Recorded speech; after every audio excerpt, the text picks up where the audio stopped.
अब नवरात्रि में माता का दरबार कितना प्यारा और कितना मतलब एक यूनिटी बना लेंगे और फिर लोगों को ठगना शुरू कर देते हैं। तो मैं दिखाना चाहती थी आपको, वो नीचे है, माता रानी का बुलावा आता है और मैं दर्शन करने के लिए आती। कोई काउंटर मिलेगा मुझे कंप्लेंट वाला, मैं डेफिनेटली फिर से कंप्लेंट करूंगी। फिर भी यहाँ पर बिल्कुल भी स्मेल नहीं है और देखो कितना सुंदर रास्ता लग रहा है। दुकान का ना पापड़ बन जाता है बैठे बैठे घोड़े पे, वरना पेट में दर्द हो जाता है हिलने से ना। नीचे से स्लोप देखो है ना, खड़ी चढ़ाई। ये देखो यहाँ से डेकोरेशन कितनी सुंदर लग रही है। भैरव बाबा पे जाने के लिए भी मैंने पैदल सीढ़ियाँ चढ़ के मैं ऊपर चढ़ी हूँ, तो आपको कोई बार्गेनिंग करने की जरूरत नहीं पड़ेगी। सुबह के टाइम और शाम के टाइम यहाँ पर लंगर खाने को मिल जाए। माता वैष्णो देवी के दरबार में हर तरह के भक्त आते हैं। कुछ लोगों का स्टेमिना उतना नहीं होता है कि वो पैदल चलकर पूरी यात्रा कर पाएं, और कुछ लोग शॉर्ट टाइम पीरियड के लिए भी आते हैं कि उनके पास टाइम कम होता है लेकिन वो दर्शन करना चाहते हैं। ऐसे में हेलीकॉप्टर से यात्रा करना थोड़ा महंगा पड़ जाता है क्योंकि एक साइड का 1850 रुपए लगता है। चलो आगे बात करने से पहले सबसे पहले मैं आपको ये बता देती हूँ, ये है यात्रा रजिस्ट्रेशन काउंटर। तो यहाँ से आपको अपना RFID कार्ड बनवाना होता है। जो लोग पहली बार आएंगे उनके लिए मैं ये इन्फॉर्मेशन दे रही हूँ।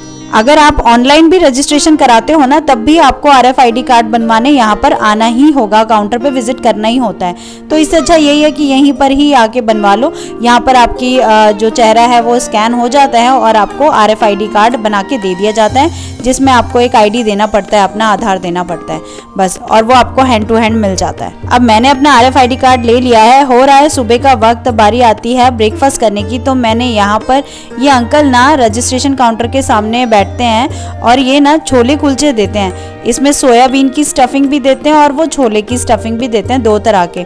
इसलिए रेकमेंड कर रही हूँ क्योंकि वाकई में इतना अच्छा टेस्ट होता है ना इनका, फ्रेश का फ्रेश और मतलब बढ़िया होता है। तो मुझे इनका वाला ये वाला छोले कुलचे बहुत पसंद है। तो जब भी मैं कटरा आती हूँ ना, तो यहाँ पे मैं कन्याओं को भी खिलाती हूँ और खुद भी खाती हूँ। मुझे बहुत पसंद है। मतलब 30 रुपीज़ में या 40 रुपीज़ में आपको ये मिल जाता है, जिसमें आपका अच्छा खासा पेट भर जाता है। और इसमें ना मतलब एक तो मैंने ये ले लिया और मैंने एक पैक भी करा लिया, एक खा भी लिया, एक पैक भी करा लिया, और ऑटो पकड़ के मैं चली आती हूँ बाणगंगा की तरफ। अब हम यहाँ से अपनी यात्रा शुरू करेंगे। अभी मैंने ऑटो कर लिया है। ऑटो वाला लगभग आपको 150 रुपये या 160 रुपये लेता ही लेता है। मतलब चाहे आप अकेले हो, चाहे मतलब एक ऑटो आपका 160 रुपये लेगा ही लेगा, ठीक है। तो आपको ये बाणगंगा उतार देगा और उसके बाद यहाँ पर आ गए जी हम फ्रिस्किंग पॉइंट। फ्रिस्किंग पॉइंट के अंदर आप कैमरा नहीं ले जा सकते, आप मोबाइल ले जा सकते हैं, बट कोई भी हैवी गैजेट्स आप नहीं लेके जा सकते। मैं ले गई थी तो मेरा उन्होंने कैमरा रख लिया था अपने पास।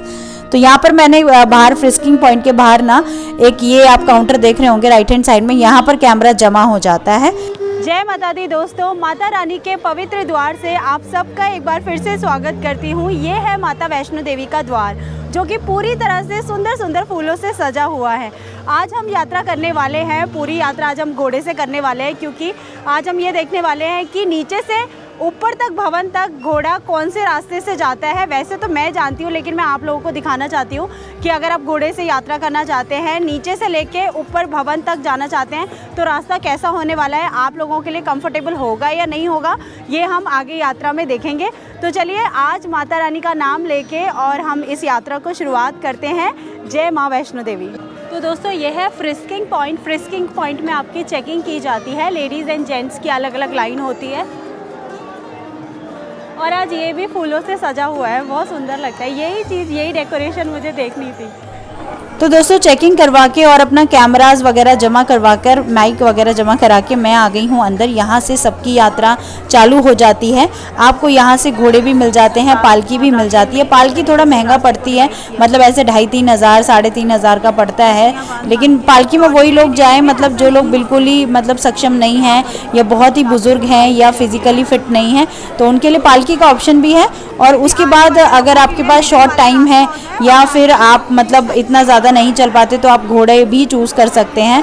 उसका चार्ज जो है यहाँ से लेके बाणगंगा से भवन तक का 1250 रुपये, और वैसे आपको 600 650 रुपये पड़ता है अर्धकुंवारी तक का। दोस्तों नीचे बाणगंगा बहती है। बाणगंगा में स्नान करने के बाद आप नीचे यहाँ पर क्लॉक रूम में सामान जमा करवा कर ऊपर आके अपना वापस से यात्रा कंटिन्यू कर सकते हो। यह गुलशन कुमार की टी सीरीज वालों की शॉप, और ये शॉप बहुत सदियों से चलती आ रही है, मतलब गुलशन कुमार के टाइम से ही है ये शॉप। और यहाँ पर गुलशन कुमार की तरफ से यहाँ पर लंगर भी बहुत टाइम से चलता आ रहा है, तो आपको सुबह के टाइम और शाम के टाइम यहाँ पर लंगर खाने को मिल जाएगा। टी सीरीज शॉप के ठीक सामने आपको लंगर हॉल दिख जाएगा, नीचे की तरफ है ये। आगे जाके मैं आपको अब दिखाने वाली हूँ कि आप घोड़ा कहाँ से बुक कर सकते हो। घोड़े का जो रेट है ना वो फिक्स्ड है, तो आपको कोई बार्गेनिंग करने की जरूरत नहीं पड़ेगी, पर्ची कटती है। नीचे की तरफ है नया रास्ता, अगर आप नया रास्ते से जाना चाहते हो जो कि थोड़ा सा लंबा पड़ता है तो आप वहाँ से भी जा सकते हो। तो मेरी रिकमेंडेशन तो आपको पुराने रास्ते से ही रहेगी अगर आप शॉर्ट रास्ते से जाना चाहते हो। घोड़े वाले इतने हरामखोरी करते हैं कि मतलब एक यूनिटी बना लेंगे और फिर लोगों को ठगना शुरू कर देते हैं। मतलब लोगों को अगर भवन तक जाना है तो नहीं आना जाने का लगेगा, मतलब देखो ही। तो दोस्तों ये है घोड़ों का प्रीपेड बुकिंग काउंटर, यहाँ से पर्ची कटती है घोड़े की, आपको पैसे यहीं पर देने हैं, घोड़े वाले को नहीं देने हैं, ठीक है। रेट फिक्स्ड है तो इसके लिए कोई परेशान होने की बिल्कुल भी ज़रूरत नहीं है। तो यहाँ पर कभी कभी घोड़े वाले ना अपनी यूनिटी बना लेते हैं और एक ही बात पे अड़ जाते हैं कभी कभार, जैसे कि आज हुआ। पर्ची कटवा ली है यहाँ से, ये है घोड़े वाले भैया का आईडी कार्ड, यहाँ दिखाना होता है। चलो दोस्तों घोड़ा मिल गया है, मतलब ना मुझे तो आज लग रहा था कि घोड़ा मिलेगा ही नहीं, बट मिल गया है। यहाँ पे ना कुछ लोगों ने यूनिटी बना ली है कि आपको आना जाना ही करना पड़ेगा, मतलब अगर आपका रुकने का भी हो तो अगर आप आना जाना करोगे तो आपको घोड़ा देंगे, अदरवाइज़ नहीं देंगे। तो ये तो मुझे समझ नहीं आया, एक बार पूछते हैं इनसे। अभी कंप्लेंट की है घोड़े वालों की और अभी फिर दोबारा से आगे कोई काउंटर मिलेगा मुझे कंप्लेंट वाला, मैं डेफिनेटली फिर से कंप्लेंट करूँगी, क्योंकि ये लोग तो मतलब अननेसेसरी लोगों को मजबूर कर रहे हैं कि आने जाने का करो। आने जाने का कोई अफोर्ड कर सकता है, नहीं कर सकता। 1250 रुपये है मतलब यहाँ से भवन के लिए। दोस्तों ये है घोड़े वाले का आईडी कार्ड, जो कि आपके पास इसकी फ़ोटो होनी चाहिए, इन केस आपको ज़रूरत पड़ भी सकती है, इसलिए इसमें इनकी सारी इन्फॉर्मेशन होती है।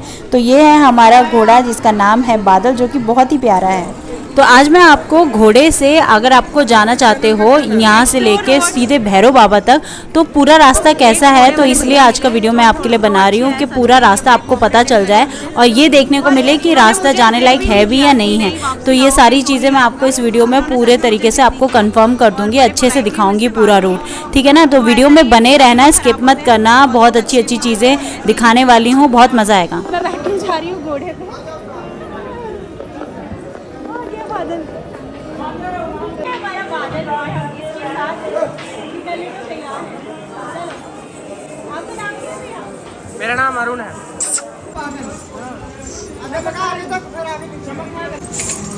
भैया भगाना मत।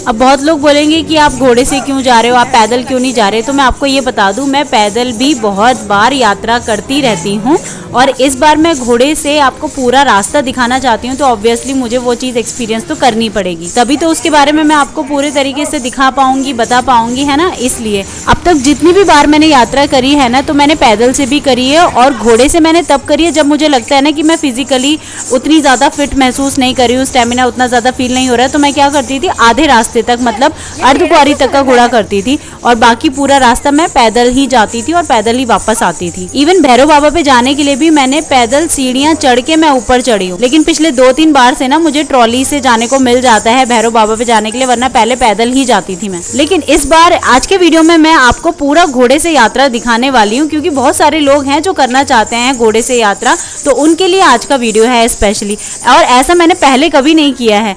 तो दोस्तों ये है हमारा पहला मंदिर, जो कि है चरण पादुका मंदिर। ये मंदिर तब बना जब माता ने भैरवनाथ को पीछे मुड़ के देखा था, जब भैरवनाथ माता का पीछा कर रहा था, तो यहाँ पर माता ने उसको पीछे मुड़ के देखा था और तभी से यहाँ पे माता के पद चिन्ह स्थापित हो गए थे, इसलिए इसको चरण पादुका मंदिर कहा जाता है। और यहाँ से हम आगे चल रहे हैं, यहाँ पे आपको खाने पीने की कोई भी कमी नहीं होने वाली, हर तरह की चीज़ यहाँ पर मिलती है। ऑप्शन बहुत है यहाँ पर, इसमें से ऐसे ना शेड भी बनते रहते हैं, ऐसा नहीं है कि धूप में आपको यात्रा करनी है, इस तरह के शेड भी बने हुए हैं।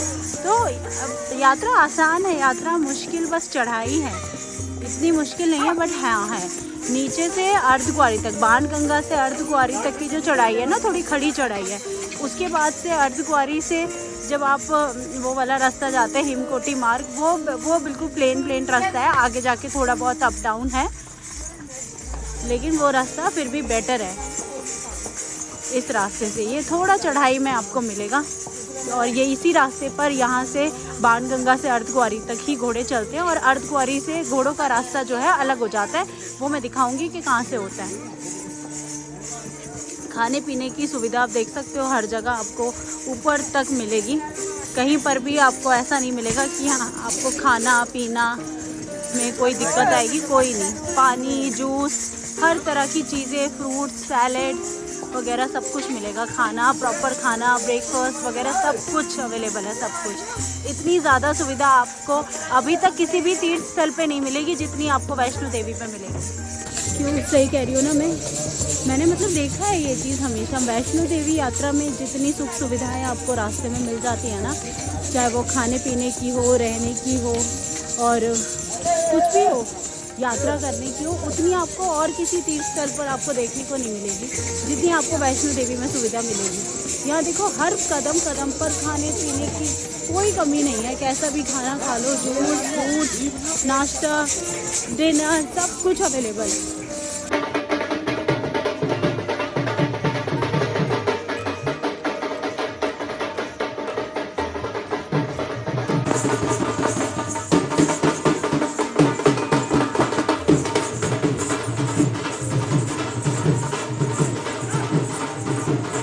दोस्तों बहुत बार क्या होता है ना कि चढ़ाई करते करते कई लोगों की जैसे तबीयत ख़राब हो जाती है, अनईजी फील करते हैं ना कुछ लोग, तो ऐसे लोगों के लिए घबराने की ज़रूरत बिल्कुल भी नहीं है, क्योंकि यहाँ पर कदम कदम पर यहाँ पर आपको मेडिकल फैसिलिटीज़ मिल जाती हैं, यहाँ पे आपको डिस्पेंसरीज मिल जाती हैं, तो कोई भी ऐसी प्रॉब्लम आपको नहीं होने वाली। वैष्णो देवी पर हर तरह की फैसिलिटी आपको अवेलेबल होगी, यात्रा करने में बिल्कुल भी मुश्किल नहीं होने वाली आपको। अब जो लोग पहली बार आना चाह रहे हैं ना, तो उनको मैं ये बता दूं कि जिस रास्ते से हम अभी चढ़ाई कर रहे हैं ना, ये है पुराना वाला रास्ता।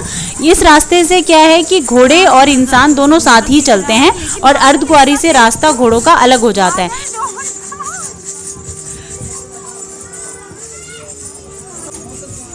यहाँ से कितना सुंदर नज़ारा लगता है। अभी अंधेरा होता है ना, तो ये तारों की तरह जगमगाता है।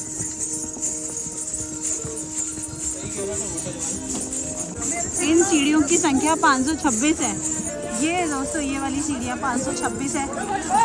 तो वो को हार्ट की प्रॉब्लम होना, तो वो सीढ़ियाँ ना पकड़े, वो बाय रोड चले। और इन सीढ़ियों की संख्या 526 है, और आप इतना रास्ता कवर कर लेंगे। नॉर्मल लोग ही सीढ़ियाँ पकड़े। Aunty side.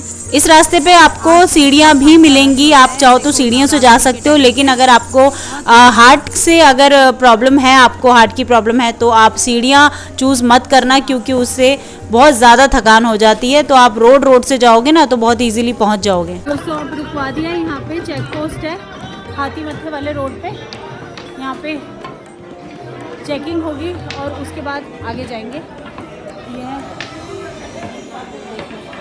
Police check post. Let's go inside.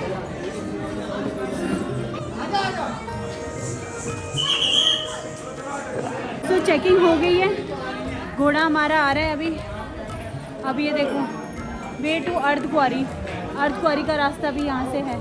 अब ये पोनी का रास्ता है ना, वो उस तरफ हो जाएगा। अर्धकुंवारी का रास्ता यहाँ से जाएगा।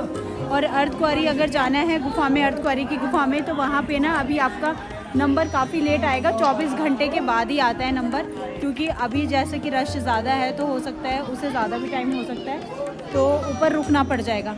तो आप उसके लिए ये कर सकते हैं, आप पर्ची लेके, अपने दर्शन की पर्ची लेकर और सीधे भवन के लिए दर्शन करने निकल जाइए। और जब आप भवन से वापस आएंगे तब तक आपका नंबर आ जाएगा, तो तब भी आपको वेट करना पड़ेगा, क्योंकि यहाँ पर जो है अभी रश बहुत ज़्यादा है। तो वापस आके भी आपको वेट करना ही पड़ेगा अर्धकुंवारी में।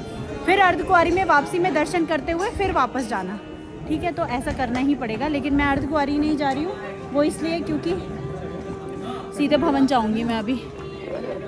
तो दोस्तों हम पहुंच चुके हैं अर्धकुंवारी। अब यहाँ से रास्ता जाता है, घोड़ों के लिए अलग हो जाता है, और इंसानों के लिए यहाँ पे राइट हैंड साइड में, लेफ्ट हैंड साइड में ये घोड़ों के लिए रास्ता चला जाता है। तो चलिए पहले देखते हैं आगे का रास्ता कैसा है, वो मैं आपको आगे दिखाती हुई चलूँगी, क्योंकि मैंने भी नहीं देखा है। तो दोस्तों ये है हाथी मत्थे वाली चढ़ाई का रास्ता घोड़ों का। यहाँ पे काफ़ी ठंडक लगती है।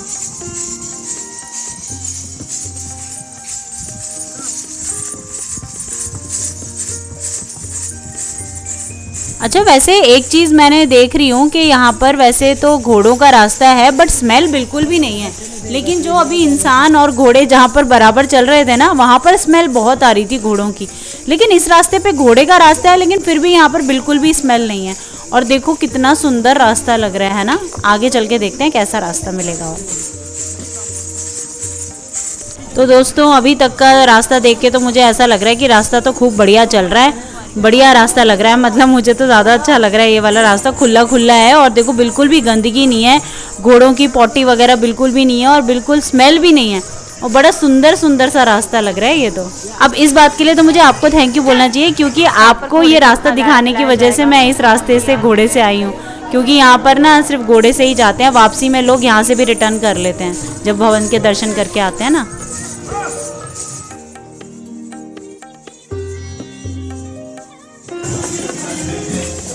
इस पूरे रास्ते पे आपको 3 से 4 चेक पोस्ट देखने को मिलेंगी जहाँ पर आपकी चेकिंग की जाती है। ये आ गए हम जी सांझी छत।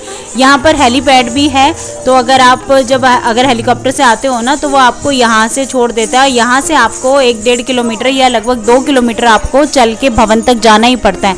तो हेलीकॉप्टर से आप सोचो कि हेलीकॉप्टर से डायरेक्ट भवन उतरोगे, तो ऐसा नहीं है। यहाँ आप उतरोगे, यहाँ से अभी आपको भवन के लिए 2 किलोमीटर चलना पड़ेगा। यहाँ पे हमारा चेक पोस्ट के लिए आ गए हैं, चेक पोस्ट से चेकिंग करवा के हम निकल चुके हैं आगे की तरफ। अच्छा, इस रास्ते पे ना मैंने एक अच्छी चीज़ और नोटिस की कि यहाँ पर ना वॉशरूम साफ़ हैं, जबकि नीचे उधर वाले रास्ते से जाते हैं ना जहाँ पर घोड़े और इंसान चल रहे थे, वहाँ पे वॉशरूम इतने क्लीन कभी कभी नहीं मिलते हैं, कभी कभी मिल जाते हैं, लेकिन इस रास्ते पे तो भाई एकदम साफ़ सुथरे वॉशरूम थे। अच्छा, अभी यहाँ बादल के पानी पीने का वक्त हो गया। आपको पता लग जाता होगा ना इसको प्यास लग रही है या भूख लग रही है ना? हाँ, ये हेल्पलाइन नंबर आप नोट कर सकते हैं इन केस अगर आपको ज़रूरत पड़े तो यहाँ पर भी आपको देखो जगह जगह पानी की फैसिलिटी मिल जाएगी, ठंडा और गर्म पानी दोनों ही मिल जाएगा। ये लास्ट चेक पोस्ट है दोस्तों, अब ये लास्ट चेक पोस्ट है, इसके बाद जाते हुए कोई चेक पोस्ट नहीं है दोस्तों। मैंने घोड़े वाले भैया को ना मैंने सीधा मतलब भैरव बाबा पे भी मैं घोड़े वाले भैया के साथ ही जा रही हूँ, क्योंकि रश ज़्यादा है और टाइम ज़्यादा लग सकता है। उतनी देर में मैं दर्शन करके वापस भी आ जाऊँगी, फिर भैया के साथ हम चलेंगे अर्धकुंवारी तक। यहाँ तो चढ़ने के आगे है जगह। बादल बड़ा क्यूट है, ऊपर देखो कितनी ठंड है।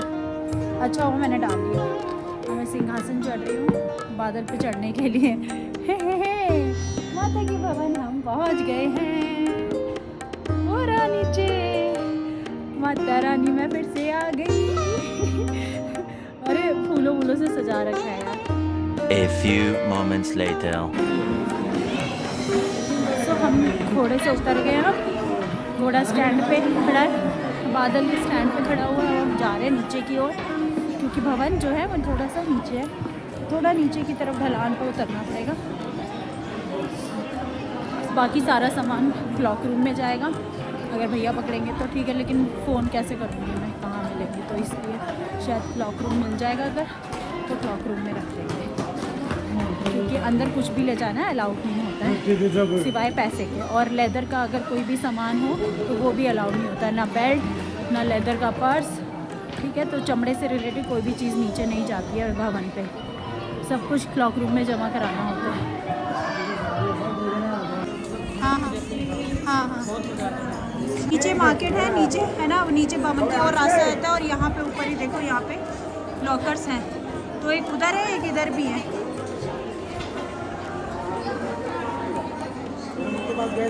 यहाँ पे रह भी सकते हैं, ये फ्री ऑफ कॉस्ट है यहाँ पे रुकना, ठीक है। ये सारे लॉकर्स हैं, चलो यहाँ पे सामान रखते हैं। पर लॉकर नंबर है 658 लॉकर मिल गया है। एक आपको आधार कार्ड देना होता है यहाँ पर, तब जाके आपको कीज़ मिलेंगी।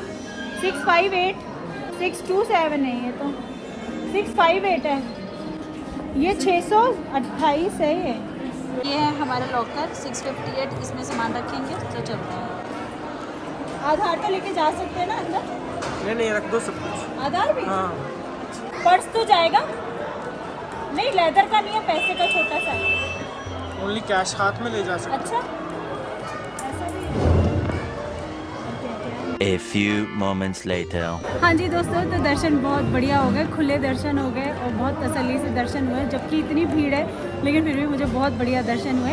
और अब चलते हैं, मैं आपको डेकोरेशन दिखाना चाहती हूँ, जिसको मैं दिखाना चाहती थी आपको, वो नीचे है। अब मैं वहीं से आई हूँ, अब मैं एक बारी आपको दिखाने के लिए फिर वापस वहीं चलती हूँ और फिर दिखाती हूँ। बहुत खूबसूरत डेकोरेशन है। प्रसाद ना यहाँ पर भी मिलता है और चुन्नी यहाँ पर भी मिलती है, बट यहाँ पर ना रेट थोड़े ज़्यादा है, तो इसलिए आप नीचे से खरीदना हो वो ज़्यादा अच्छा रहेगा।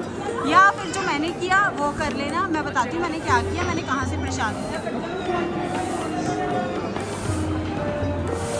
ये देखो यहाँ से डेकोरेशन कितनी सुंदर लग रही है ना, कितनी प्यारी लग रही है। और देखो यहाँ से, यहाँ लिखा है शुभ नवरात्रि, अगर दिख रहा हो तो। और आगे आगे आप देखते जाओ, मैं दिखाती रहूँगी यहाँ से।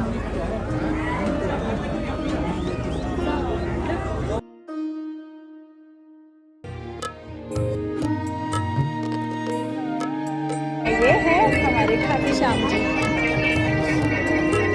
देखिए तिरुपति बालाजी।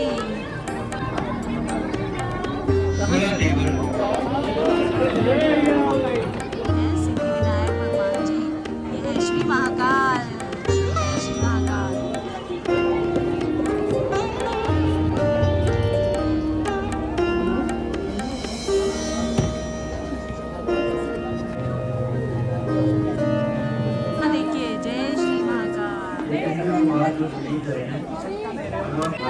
अब दोस्तों मैं आपको दिखाती हूँ सुंदर सी डेकोरेशन। माता रानी का दरबार कितना प्यारा सजा हुआ है, देखिए।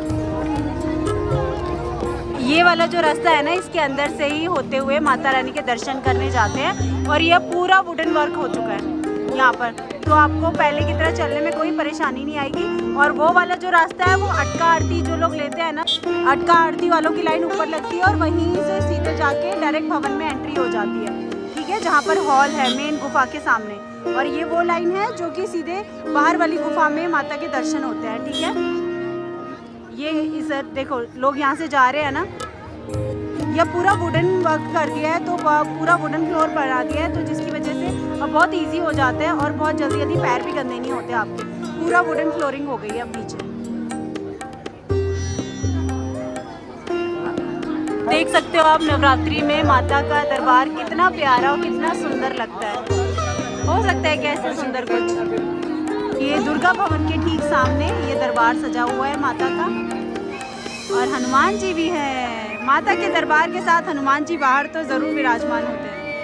नवरात्रों में फूलों की ये डेकोरेशन ना 10-12 दिन तक तो रहती है। वैसे 9 दिन के नवरात्रि होते हैं, लेकिन 10-12 दिन तक तो डेकोरेशन रहती ही रहती है। तो इन नवरात्रों में माता रानी के दर्शन करने का प्रोग्राम आप जरूर बनाना। और नवरात्रि में दर्शन करने का तो मजा ही अलग है, मतलब बात ही अलग है, मजा ही आ जाएगा आपको जब ये सुंदर सजावट आपको देखने को मिलेगी ना। इस भव्य सजावट को करने के लिए अलग अलग देशों से, अलग अलग जगहों से, जैसे ऑस्ट्रेलिया, न्यूजीलैंड, श्रीलंका जैसे अलग अलग देशों से, अलग अलग जगहों से यहाँ पर फल और फूल मंगाए जाते हैं डेकोरेशन के लिए।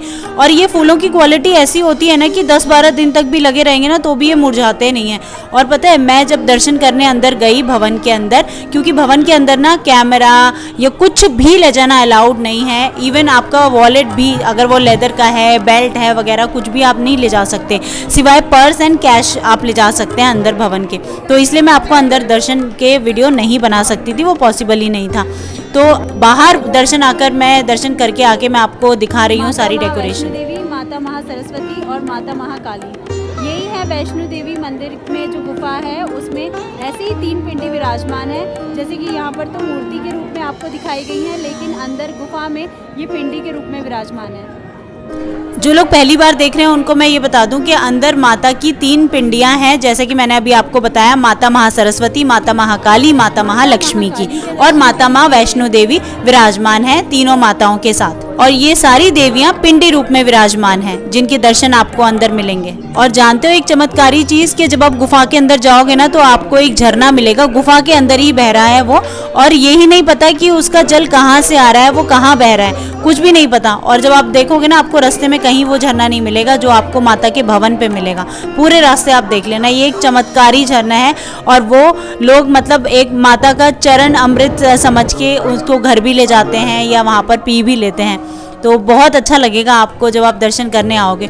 और जानते हो जब मैं अंदर गई दर्शन करने तो माता का पूरा भवन इन फूलों की भीनी भीनी महक से इतना सुंदर महक रहा था कि जैसे पता नहीं, ऐसा लग रहा था कि जैसे स्वर्ग में ही आ गए हो। यहाँ पे लंगूर लगे हुए हैं, फूल ही खाने लगे हुए हैं। मतलब नवरात्रों में आके ना ये डेकोरेशन देख के ना आपका मन ऐसा हो जाएगा कि बस मतलब जैसे स्वर्ग में, कुछ देर के लिए आप स्वर्ग में आ गए हो।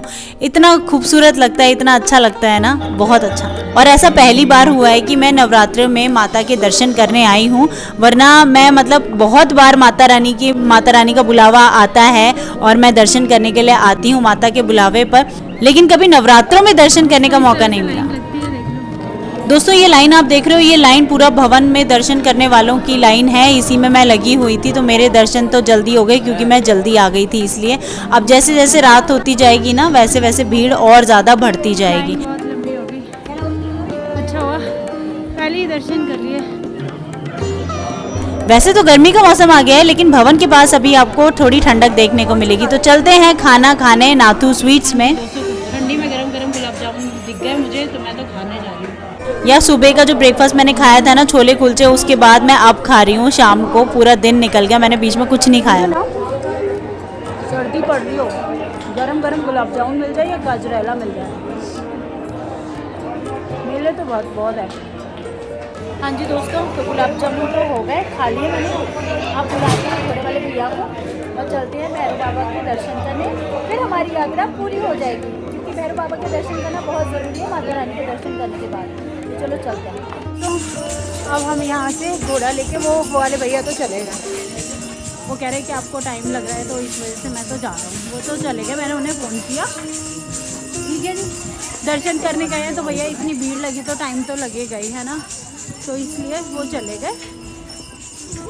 और फिर हमने कर लिया दूसरा घोड़ा। आप कोई भी घोड़े वाले कर सकते हो, रेट फिक्स है गवर्नमेंट का, तो कोई भी परेशानी नहीं है घोड़े वाले को लेकर। आप खुद अपने हाथ से पर्ची कटाओ, कोई दिक्कत वाली बात नहीं है। अब यहाँ से मैं भैरव बाबा जा रही हूँ, फिर भैरव बाबा से लौटूंगी और फिर लौट के फिर सीधे अर्धकुंवारी तक जाऊँगी। तो पर्ची कटी है 1050 की, ठीक है। और जो नीचे से हमने बाणगंगा से भवन तक की पर्ची कटी थी 1250 रुपये की। अभी अंधेरा हुआ नहीं है, देखो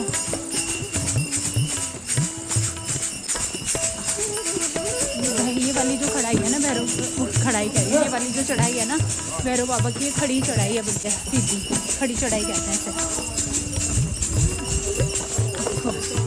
ये देखो नीचे से स्लोप देखो, है ना खड़ी चढ़ाई, इसलिए इसको हाथी मत्थे की चढ़ाई बोला जाता है। क्योंकि अब ट्रॉली बंद हो गई है। ट्रॉली में आज भीड़ भी बहुत थी, वैसे बहुत भीड़ थी, आसानी से नंबर नहीं आता। ये देख लो ये रास्ता कैसा है। मैं आपको पता है मैं पैदल भी गई हूँ भैरव बाबा पे, मैंने सीढ़ी के थ्रू गई हूँ पैदल। सीढ़ी से ना थक जाते हैं जल्दी, रास्ता कवर होता है बट थक जाते हैं, क्योंकि सीढ़ियाँ भी बिल्कुल खड़ी सीढ़ियाँ हैं, बिल्कुल खड़ी सीढ़ियाँ। देख लो रास्ता पूरा, वो देखो माता का मंदिर, माता का भवन कितना प्यारा लग रहा है जगमगाता हुआ। बंदर बहुत सारे हैं यहाँ पे। इसका नाम क्या है? रांझा। Side side side. जगह जगह सफाई अभियान चालू है। किसी भी रास्ते में गंदगी, जैसे जैसे घोड़े वो कर देते हैं ना, पकी कर देते हैं, तो वो सफाई साथ साथ में करते जा रहे हैं।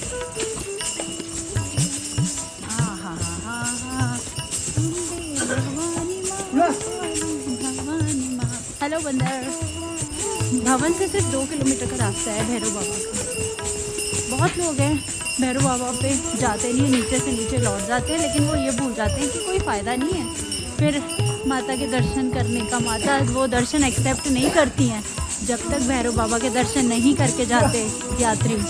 माता ने ये कहा था कि जो इंसान भैरव के दर्शन करके जाएगा तभी मेरी यात्रा पूरी होगी, तभी मेरी यात्रा का फल उसे मिलेगा। तो इसलिए भैरवनाथ के दर्शन ज़रूर करके जाए, ज़रूर।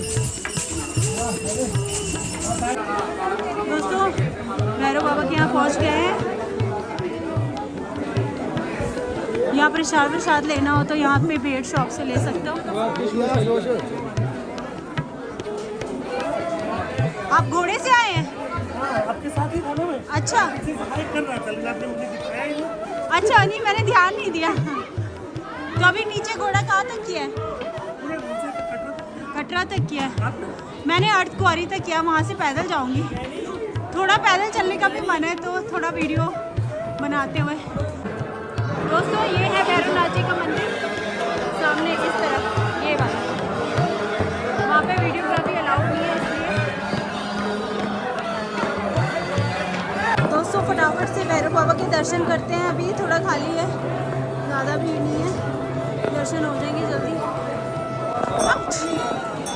सीढ़ियाँ दिखी नहीं मुझे।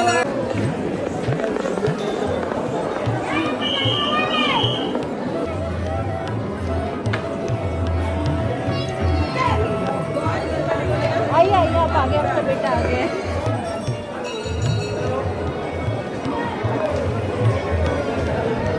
तो देख सकते हैं। जय माता दी, जय हो भैरवनाथ बाबा की जय। Photography strictly prohibited. कैमरा यहाँ से बंद कर देंगे हम।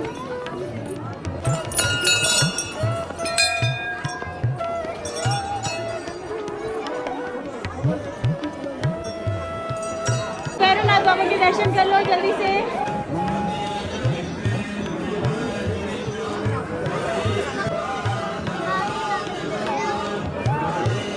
बस दोस्तों दर्शन बहुत जल्दी हो जाते हैं भैरव बाबा के, क्योंकि भीड़ इतनी होती नहीं है और खासकर शाम के वक्त तो कमी होती है, क्योंकि ट्रॉली बंद हो जाती है ना, तो लोग ज़्यादातर ऐसे के ऐसे ही लौट जाते हैं। बहुत लोग आते हैं, ऊपर पैदल भी आते हैं, लेकिन फिर भी दर्शन इतने आसानी से हो जाते हैं भैरव बाबा के, क्योंकि लोग ना फटाफट दर्शन करके रेस्ट करते हैं, आराम से बैठे रहते हैं। चलते हैं हमारे रांझा की तरफ। तो मेरा रांझा आ रहा है।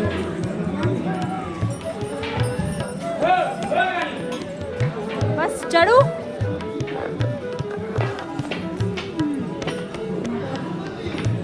भैया आप ना भगाना मत, क्योंकि उतरना है, वरना पेट में दर्द हो जाता है हिलने से ना। इधर से नहीं लगा।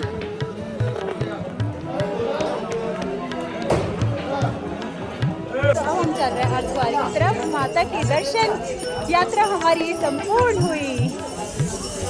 जय माँ वैष्णो देवी, जय हो भैरवनाथ बाबा की जय। दोस्तों ये सामने अटका आरती चल रही है, देखो।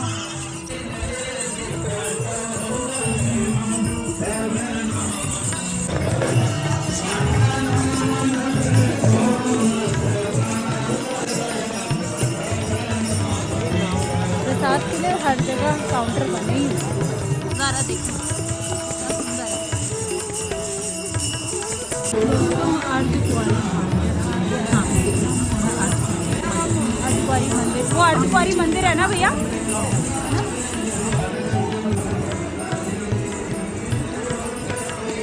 दोस्तों ये आ गया हमारा अर्धकुंवारी। अब यहाँ से मैं जाने वाली हूँ पैदल। यहाँ से भाई साहब करेंगे।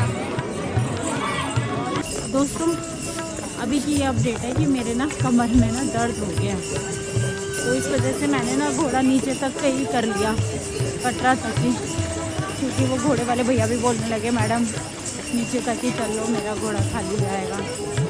तो मैंने भी सोचा, मैंने कहा चलो यार मेरे भी कमर में थोड़ा सा दर्द लग रहा है मुझे ना, क्योंकि बैठे बैठे ना कमर नीचे दुकान का ना पापड़ बन जाता है बैठे बैठे घोड़े पे। तो इसलिए फिर मैंने सोचा चलो भैया का भी घोड़ा खाली जाएगा। तो 650 रुपये की पर्ची कटानी पड़ी मुझे। तो मैंने सोचा चलो नीचे चली जाती हूँ। ऐसा नहीं है घोड़े पे थकते लिए, घोड़े पे भी थक जाते हैं यार, थकान हो जाती है बिना चले ही। मतलब क्या है कि वो एकदम पीठ सीधी करके बैठना, तो और पेट और पीठ है ना दोनों ही थक जाते हैं।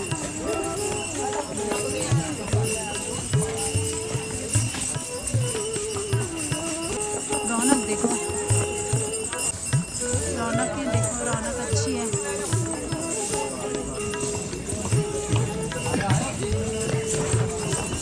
रात होते होते ठंड हो गई है, ऊपर है ना, नीचे तो फिर भी थोड़ा कम है, ऊपर ठंड हो गई। नीचे लाइटें वाइटें जल गई ना, यहाँ थोड़ा सा कम लगता है। हाँ, ऊपर काफी ठंड हो गई थी वैसे ना।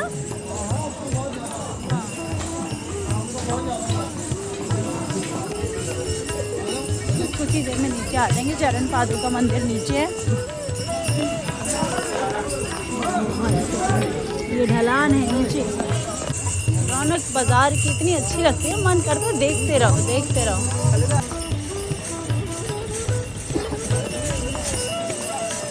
अब यहाँ पे आपको RFID कार्ड जो है अपना ड्रॉप करना पड़ता है। ये जितने भी लोग हैं सब RFID कार्ड ड्रॉप कर देंगे यहाँ पर। अब ये है हमारा बाहर जाने का रास्ता, एग्जिट। यहाँ से ये फ्रिस्किंग पॉइंट था जहाँ से हमने सुबह एंट्री की थी। अब यहाँ से हम एग्जिट करेंगे और वहाँ पे ऑटोज वगैरह आपको दिख जाएंगे।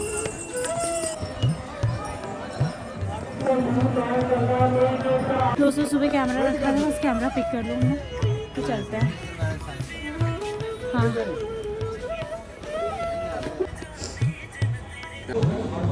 अगर इस वीडियो को आपने एंड तक देखा है तो प्लीज़ वीडियो को एक लाइक और एक कमेंट ज़रूर करके जाना। फाइनली मैं अपना नीचे उतर के खाना खाने आ गई हूँ, क्योंकि बहुत ज़्यादा थकान हो गई थी। और ऐसा नहीं है कि घोड़े पे इंसान थकता नहीं है, बहुत ज़्यादा थकान हो जाती है घोड़े पर। मिलते हैं नेक्स्ट वीडियो में।